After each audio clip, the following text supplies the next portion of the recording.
Apostrophe for ownership. We use apostrophe S to show ownership. Let's look at some examples. Tom's phone needs an update. Who owns the phone? Tom owns the phone, so write apostrophe S. Tom's phone needs an update.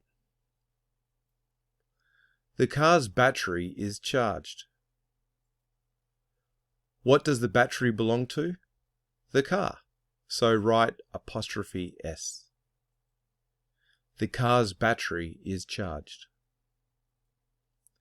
The city's population is increasing.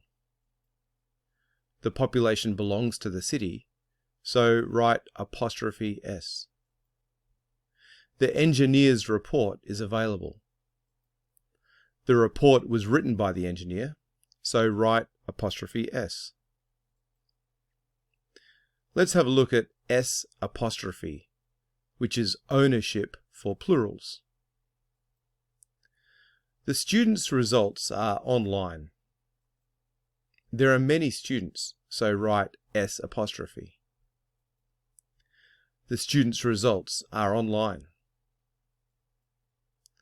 The researcher's workload has increased. There are many researchers, so write S apostrophe. Most of the train's carriages were full. There were many trains, so write S apostrophe.